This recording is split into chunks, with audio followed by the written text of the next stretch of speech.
ដើម្បីយើងបំលែង Excel ទៅជា Google Sheet បានយើងចូលទៅដូចមាញ់ដែរលោកអ្នកគ្រូយើងចូលទៅដូចមាញ់ណាអញ្ចឹងយើងគ្រាន់តែចុចបើក Google Chrome មកបាទតបមកគឺយើងចូល account ដែលយើងចង់បង្កើត Google Sheet ហ្នឹងមកបាទឬក៏ចង់បំលែង Google Sheet ហ្នឹងមកចុចឲ្យពេញមកយើងទៅដូចគ្នាយើងទៅកន្លែងចុច9បាទចុច9មកហើយបន្ទាប់មកទៀតលោកគ្រូយកពាក្យថា try បាទយកពាក្យថា try មកអូខេបន្ទាប់ពីយកពាក្យថា try ហើយសូមលោកអ្នកគ្រូ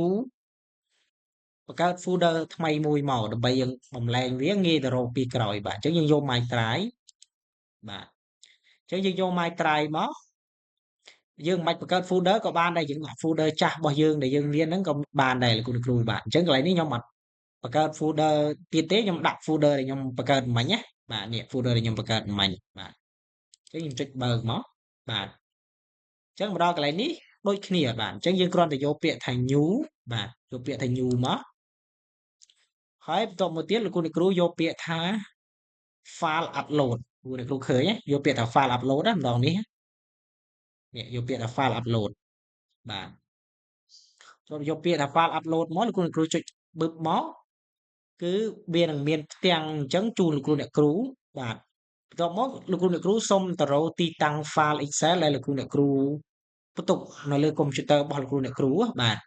អញ្ចឹងទីតាំង file របស់ខ្ញុំទុកនៅលើ drive D បាទខ្ញុំទុកនៅលើ drive D អញ្ចឹង drive D របស់ខ្ញុំមាន folder ច្រើនអញ្ចឹងខ្ញុំបើក folder ណាមួយមកបាទហើយមិញខ្ញុំយកកន្លែងស្ថិតិអ្នកសិក្សាណាបាទអញ្ចឹងនេះជា Excel ដែលខ្ញុំបានប្រើអញ្ចឹងឧទាហរណ៍ថាខ្ញុំចង់បំលែង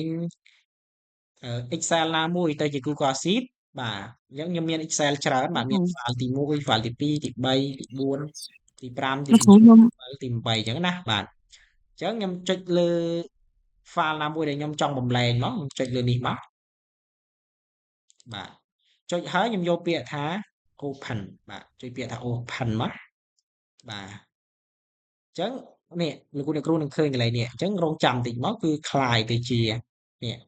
Excel យើងបាន upload មិញណាបាទអញ្ចឹងคลายទៅជា Google Sheet ហើយបាទ